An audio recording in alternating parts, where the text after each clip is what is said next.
ये है पाकिस्तान की राजधानी इस्लामाबाद और इसके बीचों बीच बनी ये है लाल मस्जिद। एक ऐसी मस्जिद जिसने पाकिस्तान के इतिहास को पूरी तरीके से बदल कर रख दिया है। एक ऐसी मस्जिद कि अगर ये ना होती तो शायद पाकिस्तान आज वैसा ना होता जैसा आप आज उसे देख रहे हैं। इस मस्जिद के चलाने वालों ने जैसे पाकिस्तान के खिलाफ पूरी तरीके से बगावत कर रख दी थी और पाकिस्तान कई हिस्सों में बंट गया था। कुछ लोग इनकी साइड ले रहे थे तो कुछ लोग गवर्नमेंट की साइड ले रहे थे। बल्कि ये कहना गलत नहीं होगा कि ये मस्जिद इकलौती वजह है जिसकी वजह से जनरल परवेज मुशर्रफ, जो कि उस वक्त के पाकिस्तान के प्रेसिडेंट और आर्मी चीफ थे, उनको प्रेसिडेंटशिप से इस्तीफा भी देना पड़ा था। तो आखिर क्या है लाल मस्जिद की कहानी और कैसे एक मस्जिद ने पूरे पाकिस्तान को नहीं बल्कि पूरी दुनिया को हिलाकर रख दिया था, आइए जानते हैं आज की इस वीडियो में। तो बात है 1965 की। मौलाना अब्दुल्ला गाजी नाम से एक मौलवी ने इस मस्जिद की बुनियाद रखी थी। बाद में चल करके ये मौलाना पाकिस्तान के आर्मी चीफ यानी जनरल ज़ियाउल हक के बहुत अच्छे दोस्त भी बन गए थे। फिर आ जाता है साल 1979। जनरल ज़ियाउल हक ने पाकिस्तान की हुकूमत का तख्ता पलटा और पाकिस्तान की कमान अपने हाथ में ले ली और खुद पाकिस्तान के प्रेसिडेंट बन बैठे। उनके प्रेसिडेंट बनने के सिर्फ एक साल के बाद यानी साल 1979 में रशिया यानी यूएसएसआर ने अफगानिस्तान पर हमला कर दिया था। अमेरिका और यूरोप समेत पूरी मुस्लिम दुनिया रशिया के इस हमले के खिलाफ खड़ी हो गई थी और पूरी दुनिया से लोग अफगानिस्तान आ रहे थे, वो भी रशिया से लड़ने के लिए। अमेरिका और नेटो दिल खोलकर इन लोगों को सपोर्ट कर रहे थे, ट्रेनिंग दे रहे थे, यहाँ तक कि हथियार भी सप्लाई कर रहे थे। ऐसे में पाकिस्तान कैसे पीछे रह सकता था। पाकिस्तान से भी बहुत सारे लोग अफगानिस्तान गए और वहां पर जाकर उन्होंने रशिया के खिलाफ लड़ना शुरू कर दिया और इस जंग को इन लोगों ने जिहाद इन अफगानिस्तान का नाम दिया। और अमेरिका ने इनके टॉप लीडर्स को अपने यहाँ व्हाइट हाउस में तक बुलाया और पूरी दुनिया के सामने उनको खुल के सपोर्ट करने का ऐलान कर दिया। उस जमाने में लाल मस्जिद को लोगों ने धीरे धीरे नोटिस करना शुरू कर दिया क्योंकि ये मस्जिद एक ट्रेनिंग सेंटर बन चुकी थी। पूरे पाकिस्तान से लोग यहाँ पर आ रहे थे, यहाँ से ट्रेनिंग ले रहे थे और फिर अफगानिस्तान लड़ने के लिए जा रहे थे। यही नहीं बल्कि सऊदी अरब और दूसरी जगह से जो लोग अफगानिस्तान लड़ने के लिए आए थे वो भी यहाँ पर दौरे के लिए आते रहते थे क्योंकि गवर्नमेंट भी पूरी तरीके से अमेरिका के साथ और रशिया के खिलाफ थी। इस वजह से इन ट्रेनिंग सेंटर्स पर कोई भी कार्रवाई नहीं होती थी बल्कि इनको गवर्नमेंट का सपोर्ट भी हासिल था। अब रशिया तो अपना बोरिया बिस्तर लेकर के अफगानिस्तान से निकल गया, लेकिन पाकिस्तान को इस चीज का अंजाम भुगतना था। और 21वीं सेंचुरी की शुरुआत होती है 9/11 के धमाके से और अमेरिका और उसके साथ जितनी भी नेटो कंट्रीज थी सब ने मिलकर के अफगानिस्तान पर धावा बोल दिया था। लेकिन इस बार पाकिस्तान की गवर्नमेंट के तेवर बदले हुए थे। उस वक्त के पाकिस्तान के प्रेसिडेंट और मिलिट्री डिक्टेटर यानी जनरल परवेज मुशर्रफ पूरी तरीके से अमेरिका के सपोर्ट में थे और अफगानिस्तान की तालिबानी हुकूमत के खिलाफ थे। लेकिन उनके यहाँ की अवाम बिल्कुल अलग ही मूड में थी। वो लोग तालिबान को सपोर्ट कर रहे थे और अमेरिका के हमले के खिलाफ थे और वही हुआ जो होना था। परवेज मुशर्रफ ने इस बार पूरी कोशिश करी कि लोग दोबारा से ट्रेनिंग कैंप्स ना लगाए और अफगानिस्तान जिहाद के लिए ना जाए। ऐसे वक्त में लाल मस्जिद एक बार फिर लोगों के सामने आती है। यहाँ से अमेरिका के हमले के खिलाफ और तालिबान के सपोर्ट में एक बहुत बड़ा प्रोटेस्ट निकाला गया और इस तरीके से दोबारा से ये मस्जिद उन लोगों का सेंटर बनती जा रही थी जो अफगानिस्तान में अमेरिका के खिलाफ लड़ रहे थे।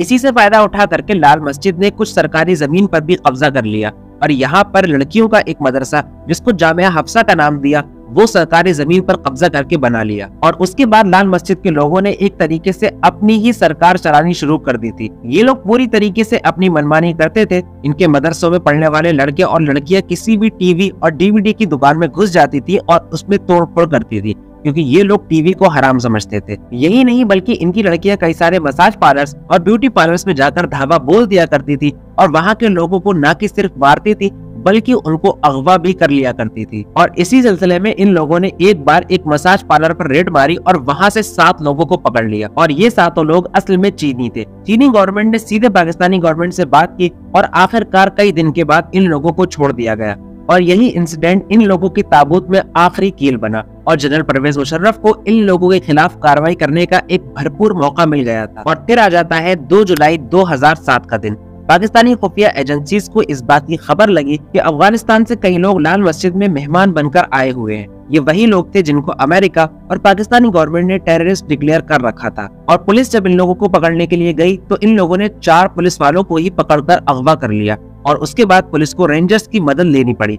और जब रेंजर्स वहां पर पहुंचे तो इन लोगों ने फायरिंग करके एक रेंजर को भी मार दिया था और उसके बाद मजबूरी में पाकिस्तानी आर्मी की एंट्री होती है। सबसे पहले पाकिस्तानी आर्मी ने लाल मस्जिद की तरफ जाने वाले सारे के सारे रास्ते बंद कर दिए लोगों से कहा कि वो अपने घरों में कैद रहे और कुछ दिन के लिए खाने पानी का इंतजाम घर में कर ले और अनाज वगैरह रख ले। और पूरे इस्लामाबाद में कर्फ्यू लगा दिया गया और उसके बाद लाल मस्जिद के आसपास जितनी भी बिल्डिंग थी वहां पर पाकिस्तानी आर्मी के स्नाइपर्स पोजीशन लेकर खड़े हो गए। बताया जाता है कि उसके बाद इस मस्जिद के ट्रस्टी यानी कि मौलाना अब्दुल अजीज ने ये कहा था कि हम लोग सरेंडर कर दे रहे हैं, लेकिन प्रेसिडेंट परवेज मुशर्रफ ने उनका ये ऑफर ठुकरा दिया था और 3 जुलाई 2007 को पाकिस्तानी आर्मी ने ऑपरेशन साइलेंस की शुरुआत की।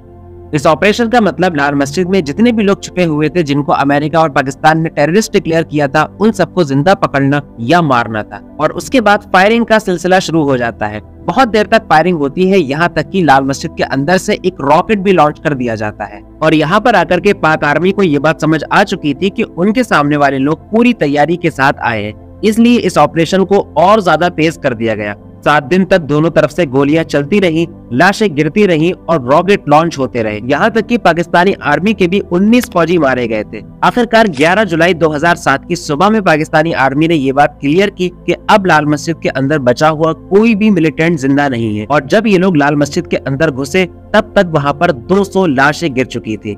इस ऑपरेशन के बाद गवर्नमेंट का ये कहना था कि लाल मस्जिद के लोग क्योंकि गवर्नमेंट को चैलेंज कर रहे थे और पाकिस्तान को इस्लामिक स्टेट बनाना चाह रहे थे, इसीलिए इनके खिलाफ इतना बड़ा एक्शन लेना पड़ा। लेकिन कई लोगों का ये भी मानना है कि ये सारा खेल अमेरिका के कहने पर खेला गया था और ये बात ज्यादा सच भी लगती है, क्योंकि इस ऑपरेशन के फौरन बाद अमेरिकन प्रेसिडेंट जॉर्ज बुश का एक स्टेटमेंट भी आया था। अपने वीडियो मैसेज में उन्होंने ये बात कही थी कि जनरल परवेज मुशर्रफ टेररिज्म के खिलाफ जंग में उनके बहुत बड़े साथी हैं। अब ऑपरेशन साइलेंस तो पूरा हो गया, लेकिन उसके बाद जो रिएक्शन हुआ वो पाकिस्तानी आर्मी ने कभी भी एक्सपेक्ट नहीं किया था। Al Qaeda chief Osama bin Laden ने पाकिस्तानी आर्मी के खिलाफ ऐलान जंग कर दिया था और पाकिस्तान भर में कई सारे बम धमाके किए गए, खासकर मस्जिदों में, पॉलिटिकल रैलीज में और पाकिस्तानी आर्मी की मीटिंग्स में धमाके हुए, जिनमें सैकड़ों पाकिस्तानी फौजी मारे गए। और ये बात कही जा सकती है कि लाल मस्जिद ऑपरेशन के अंदर से ही टीटीपी यानी कि तहरीक तालिबान पाकिस्तान वजूद में आया और ये ग्रुप अब इतना ताकतवर हो चुका है कि पाकिस्तानी गवर्नमेंट अब टेबल पर बैठकर इससे बात करती है और इसके साथ जंगबंदी का एग्रीमेंट भी करती है। वैसे आपका इन सब के बारे में क्या सोचना है, हमें कमेंट सेक्शन में जरूर बताइए। चलिए अब इस वीडियो को यहीं खत्म करते हैं, इस उम्मीद के साथ कि वीडियो आपको पसंद आई होगी। वीडियो पसंद आने पर लाइक करें, अपने फ्रेंड्स के साथ शेयर करें और चैनल KW प्रेजेंट को सब्सक्राइब जरूर करें। मिलते हैं अगली वीडियो में, तब तक के लिए अलविदा।